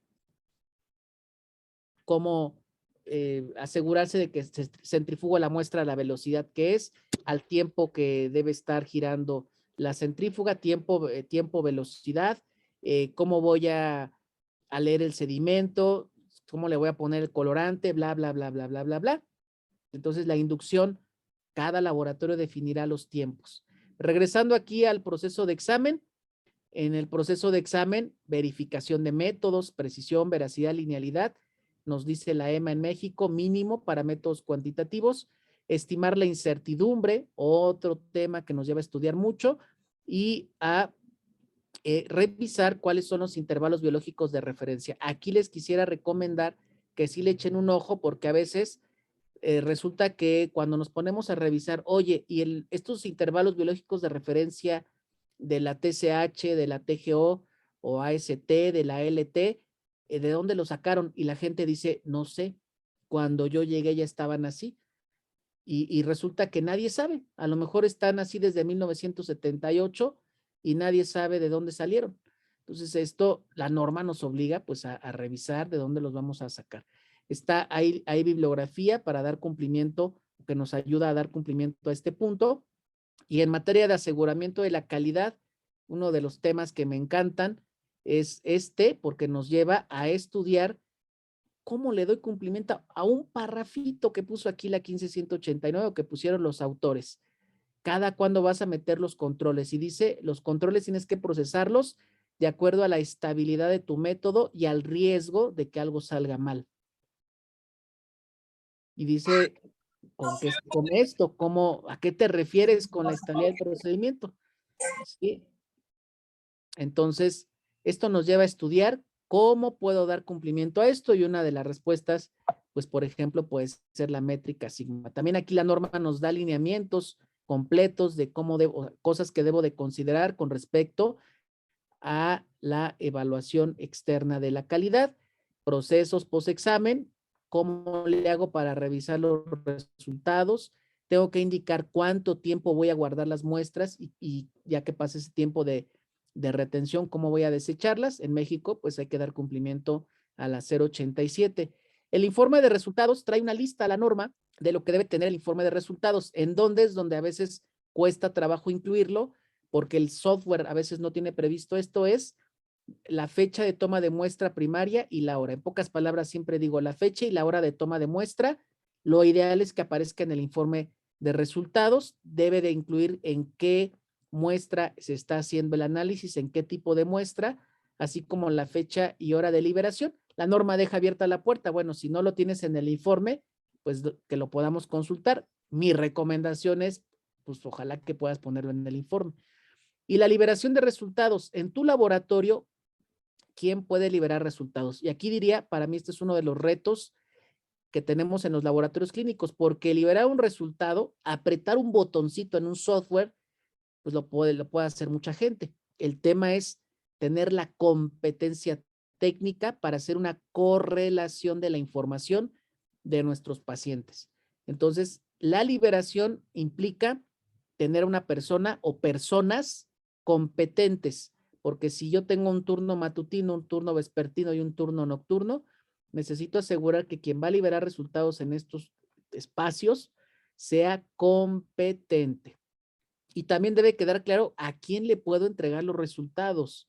¿Qué tal que es una prueba de paternidad y se aparece una persona no autorizada para recibir el resultado de una prueba de paternidad? ¿Qué tal si es una prueba de anticuerpos contra VIH? Se lo puedo dar al primero que vaya y diga, vengo por los resultados de Juanito Pérez.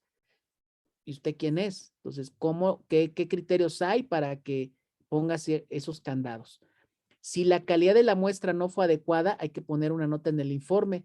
Debemos de tener un procedimiento para reportar valores de alerta y esto especialmente aplica muchísimo en laboratorios de urgencias, en laboratorios que atienden a pacientes hospitalizados.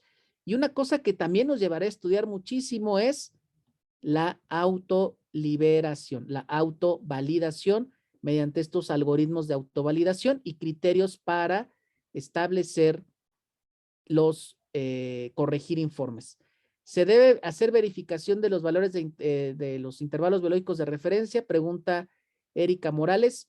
Hasta ahorita no hay un criterio en México de que tengamos que verificar los intervalos biológicos de referencia. ¿Es una buena práctica? Sí, ahorita todavía no es obligatorio, cuando menos en un proceso de acreditación.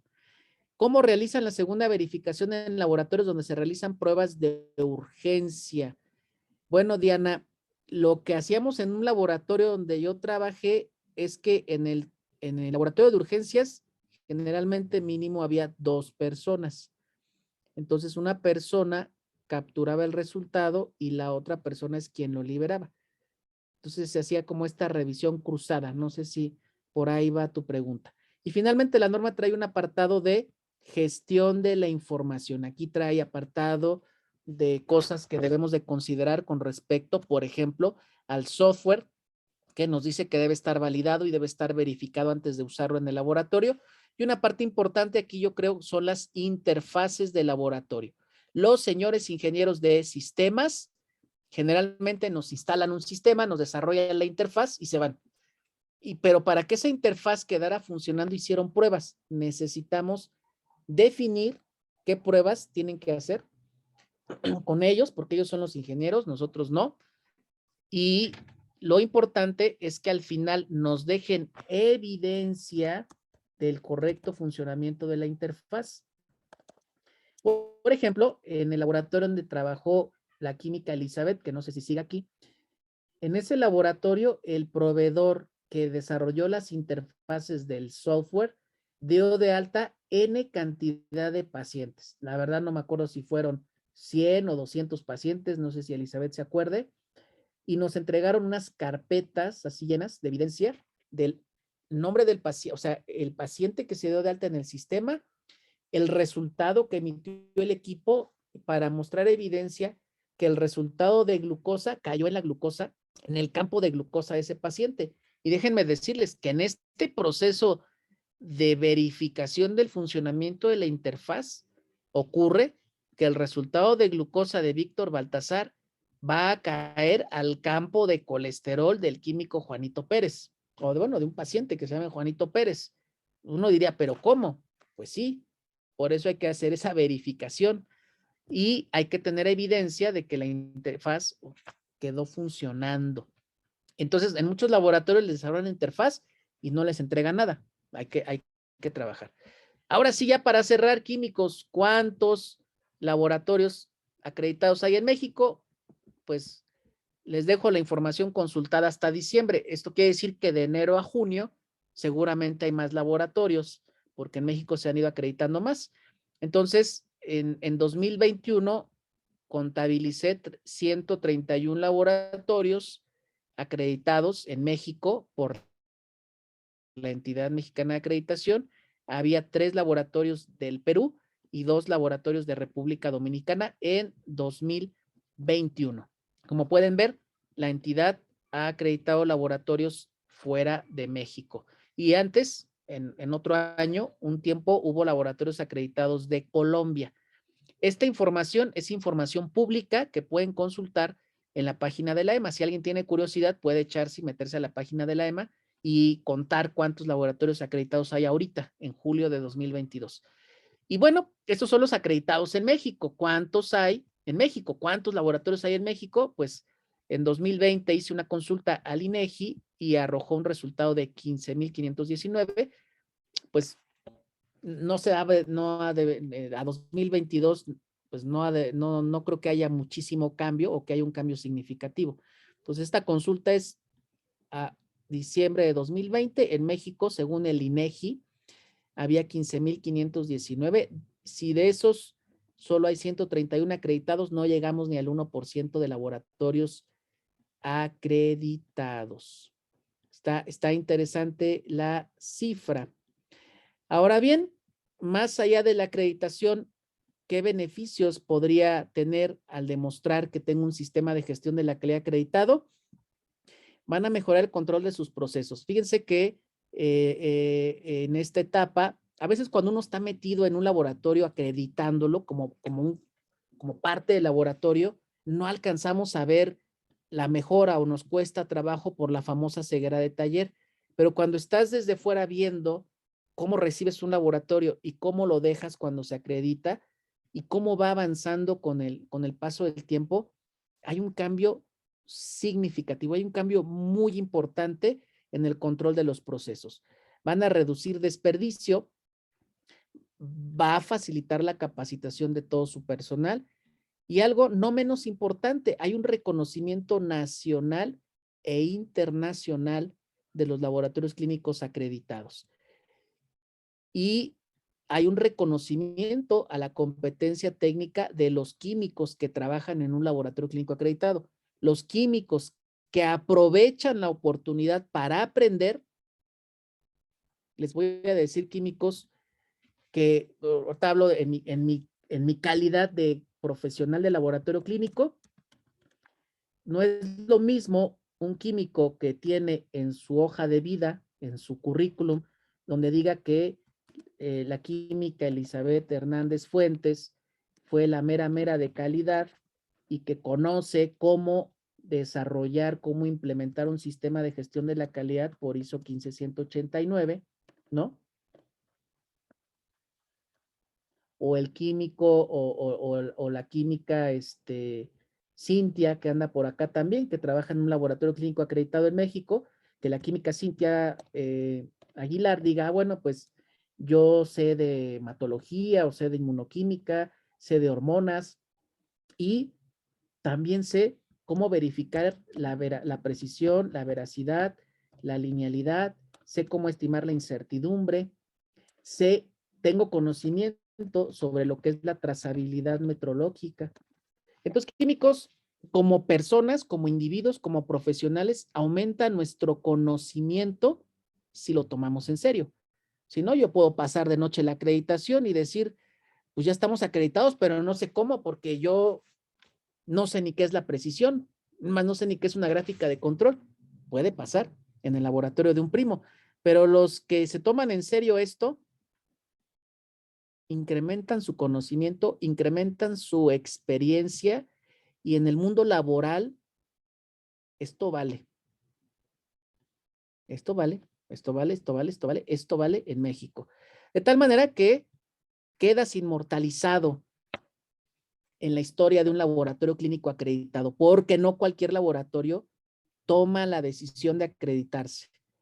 Y la sonrisa que alcanzas a ver en algunas personas en estas fotografías, pues ya quedó. Hay un laboratorio clínico de referencia de los primeros acreditados en México que puso una placa ahí con los nombres de las personas que participaron en la acreditación. Entonces, es una satisfacción profesional y personal que tienes que vivirla.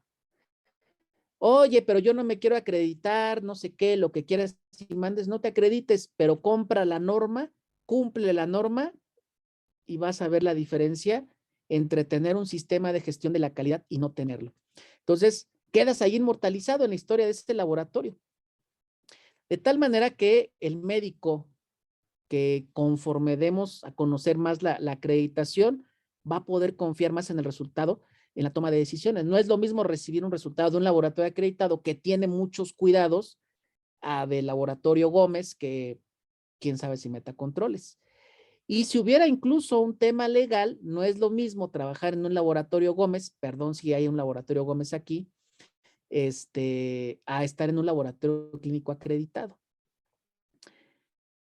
¿Qué precio tiene la 15189, Susana? La puedes consultar en la página del Instituto Mexicano de Normalización y Certificación. ¿Qué tan caro es acreditar un laboratorio? Eduardo Pérez. Mira, una vez tuve un jefe que me dijo que todo es relativo. Me dijo, lo que es caro para ti, para mí puede no serlo. Entonces, eso de caro, yo no lo pondré en esos términos. A lo mejor, si alguno de ustedes quiere saber cuánto tiene que invertir en la cotización, en una acreditación, ante el organismo de acreditación puede pedir una cotización. ¿Un laboratorio de referencia está obligado a reportar y verificar e informar valores críticos? Sí, Diego, en el laboratorio de referencia donde trabajó la química Elizabeth Hernández, curiosamente llegábamos a tener valores críticos, por ejemplo, de glucosa, y se los reportábamos a los clientes. O sea, nosotros le reportábamos al laboratorio porque era nuestro cliente. ¿Qué otra cosa? Y sobre todo, más allá de todo lo que acabo de listar, de la fotografía, de la placa, de tu diploma, tenemos que tener qué estamos haciendo en un laboratorio clínico, cuál es la razón de ser de nuestro trabajo, y son los pacientes que acuden a nuestro laboratorio, muchos de ellos angustiados, preocupados por su salud, algunos no, porque es un check-up de rutina, pero en el fondo dicen, espero que todo salga bien, espero que no se equivoque el laboratorio. Yo me hago mi check-up anual y claro que voy a un laboratorio clínico acreditado y yo espero que mi muestra la centrifuguen antes de 2 horas para que si me van a reportar mi glucosa, no sea una glucosa después de 8 horas de no haber centrifugado mi muestra, ¿verdad? Entonces, tenemos que tener en mente para qué estamos haciendo lo que estamos haciendo y es para poner nuestro granito de arena en el cuidado de la salud de los pacientes. Y nosotros, como seres humanos, vamos a ser paciente de un laboratorio clínico. Tarde o temprano vamos a tener necesidad de un estudio de laboratorio. ¿Qué tanto quieres que sepa? ¿Qué tanto conocimiento te gustaría que tuviera el que va a leer tu extendido sanguíneo para hacer la cuenta diferencial? ¿Qué tanto conocimiento quieres que tenga el profesional del laboratorio que va a hacer el examen coproparasitoscópico de tus hijos? Esto es lo que tenemos que tener en mente. Y justamente todo esto es para emitir resultados clínicamente útiles. Y ahora sí, para cerrar, yo ya hablé mucho, voy a compartirles este testimonio de el maestro Roger, que trabaja en un laboratorio clínico acreditado. Espero que se escuche pues que se escuche bien, ¿no? Para que podamos dar ya cierre a este espacio. Entonces vamos a ver.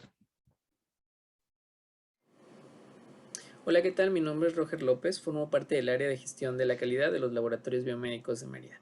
Una de las mejoras obtenidas como resultado de la adopción de los requisitos de la norma ISO 15189 en nuestro sistema de gestión de calidad es la implementación de una serie de herramientas y métodos que han venido a agregar valor a nuestro trabajo, han aumentado la confianza de los pacientes y usuarios en nuestros servicios y, lo más importante, nos ha permitido garantizar la utilidad clínica de los resultados obtenidos.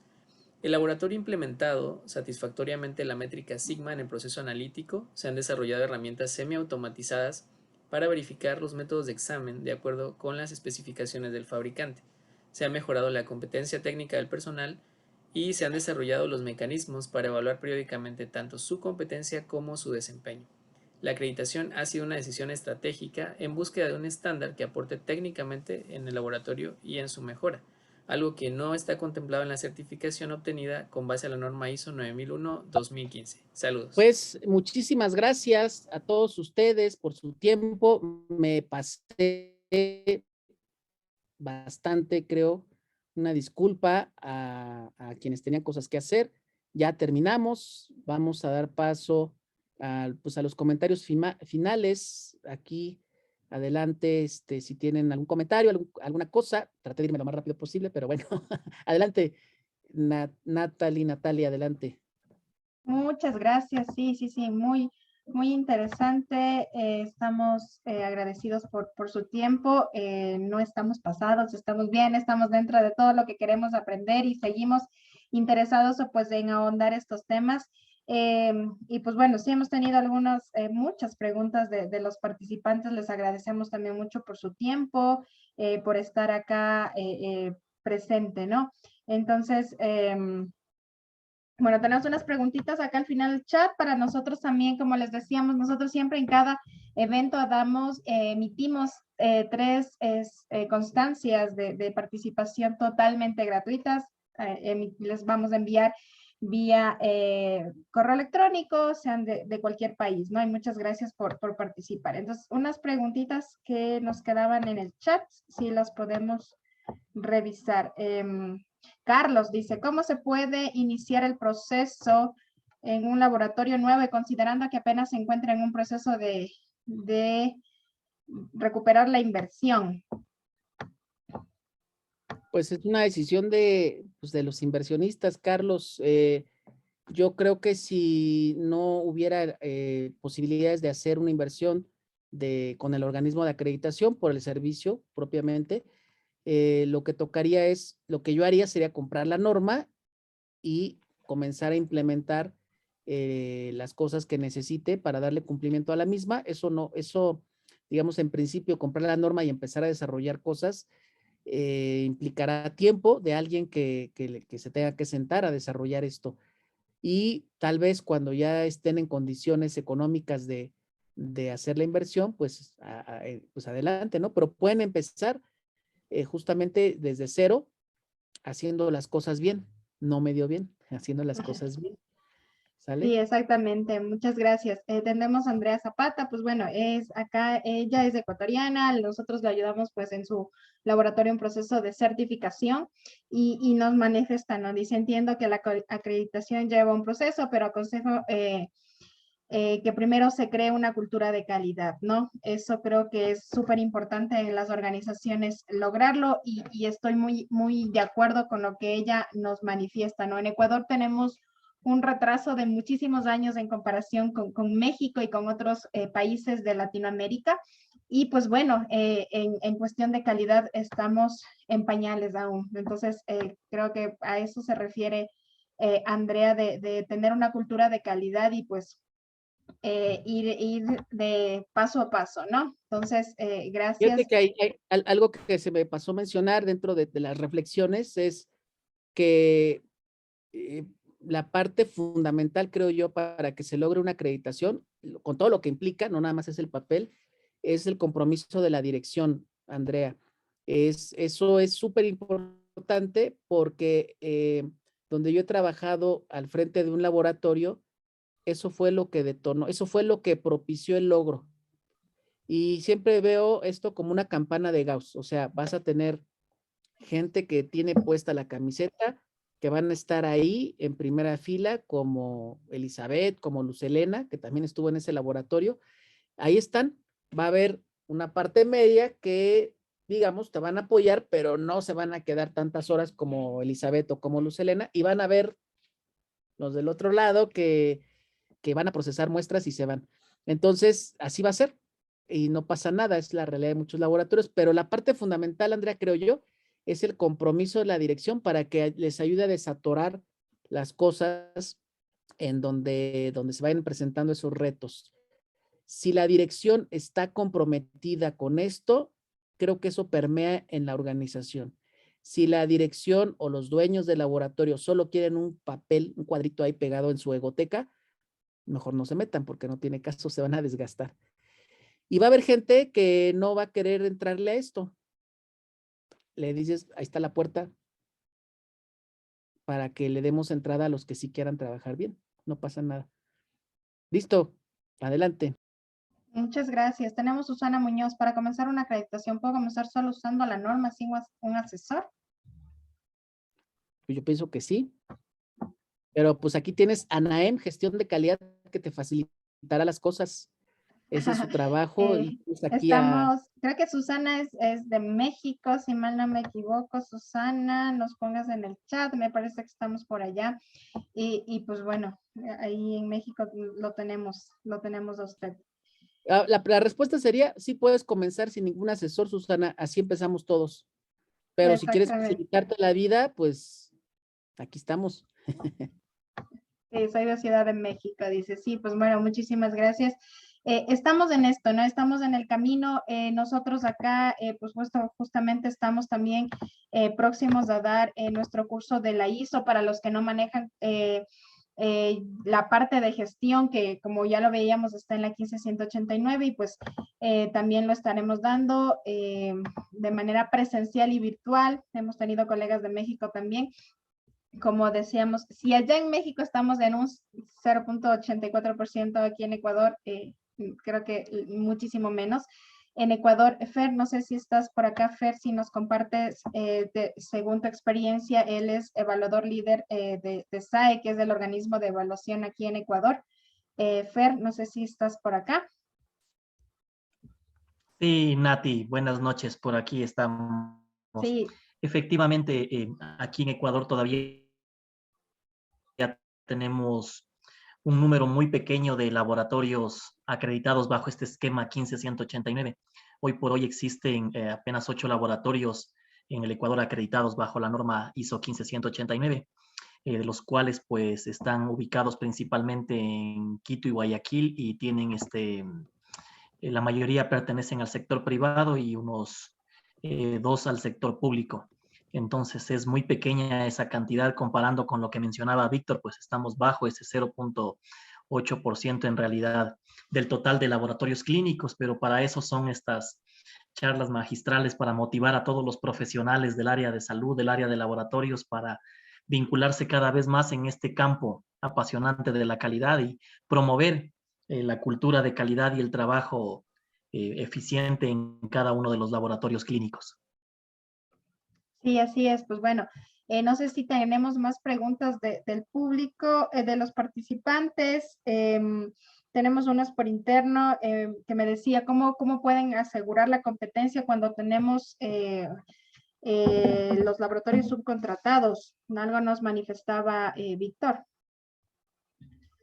Sí, comentábamos, les puse como varios escenarios, ¿no? Si tenemos laboratorios ya acreditados por la 15 o acreditados por el CAP, y si no hay, que tengan ISO 9001 y pues hacer una petición de que nos muestren evidencia de que tienen evaluación externa de la calidad.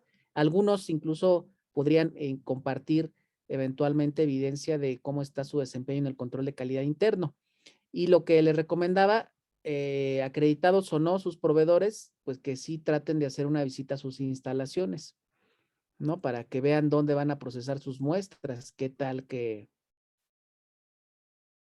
¿Qué tal que no hay equipos? Oye, pues nada más así de rápido, también estoy viendo aquí a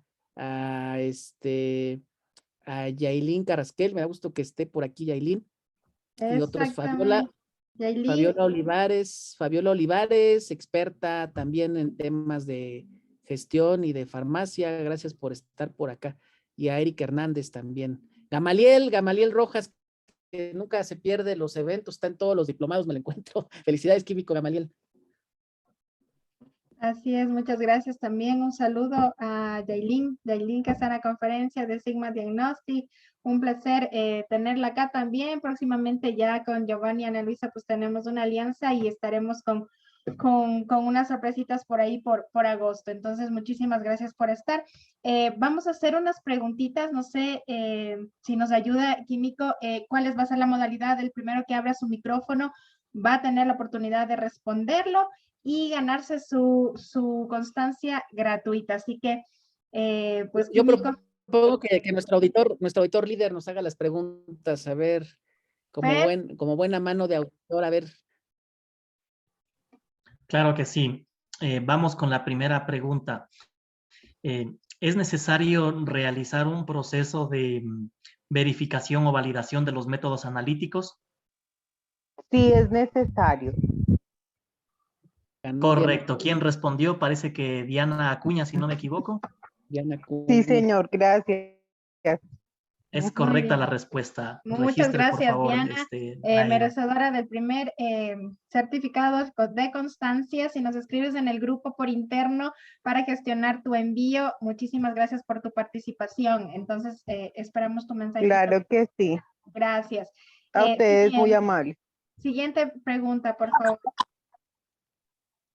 Vamos con la siguiente pregunta. En un ejemplo de un registro que marca parámetros de temperatura dentro de un laboratorio clínico, ¿es obligatorio realizar una gráfica para visualizar los resultados? No es obligatorio. No es obligatorio. Ahí le dejo a Nati la tarea de verificar quién prendió primero su micrófono, pero la respuesta correcta está bien. No es obligatorio hacer una gráfica. La norma no describe eso, sino que se registre y el laboratorio lo determina cómo. Daniela, no vamos a ver su apellido. Daniela, una Daniela, que abra su micrófono. Hola. Daniela Key. Daniela, ¿dónde estás, Daniela? No te veo. Ya colocando tu nombre y apellido en el chat para tomarlo en cuenta, por favor. Daniela fue la que respondió en primera instancia, ¿ya? Y tenemos ya la tercera pregunta, por favor. Abran su micrófono. El primero que yo vea que me abre su micrófono es el que va a tener su enlace. Ayúdenme respondiendo. Obviamente yo lo puedo checar acá. Entonces, Fer.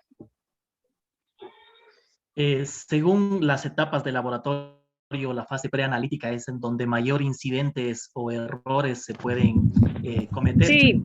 Sobre el 50% es correcto. o bajo el 50%. No, sí, correcto. A ver, esperemos un momentito. Terminamos la pregunta y abrimos, ¿ya? Abrimos los micrófonos. Terminemos la pregunta. Sí, es correcta en realidad la respuesta. A los incidentes con mayores prevalencia son en la fase preanalítica. Nati, ahí usted determine quién dio la respuesta adecuada. Abrieron el micrófono antes de terminar la respuesta. Tenemos que hacer otra pregunta, no la vimos. Sí. Discúlpenos una sugerencia, no sé si se puede mejor primero levantar la mano porque si no todos hablamos y después no hay cómo responder la pregunta. Por favor.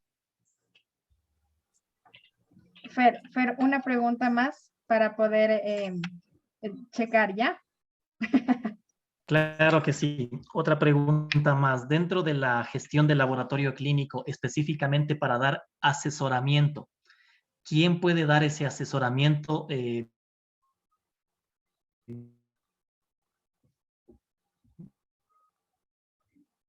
el laboratorio clínico. Un experto, una persona capacitada. Competente. Recordemos, la respuesta es un profesional de laboratorio que tenga, como ustedes mencionan, la experticia, la competencia, la capacidad de dar. Así es. Nati, Ya, la usted primera, nos menciona sí, la quién primera ganó. persona que abrió el micrófono y lo puedo ya observar aquí es Juan Ra. No sé cuál es tu nombre y apellido, que nos ayudes, por favor.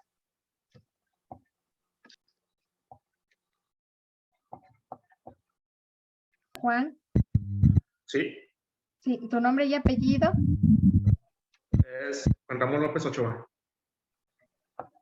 Muchas gracias. Son las 3 personas que se han ganado el día de hoy la constancia. Muchísimas gracias por su participación. Nos dejan un mensajito por interno en el grupo de WhatsApp.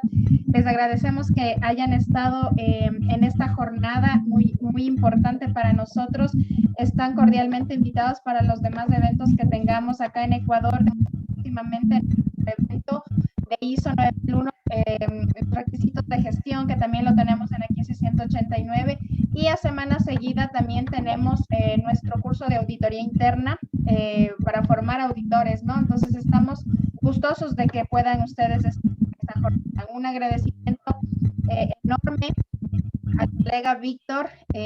Pues bueno, para nosotros ha sido un gusto, un placer, y pues bueno, Fernando también se queda despidiendo la jornada. Así que sería todo por el día de hoy. Muchísimas gracias y pues un saludo a todos nuestros compatriotas, a toda la gente de Latinoamérica que nos está acompañando a la jornada de hoy. Muchísimas gracias.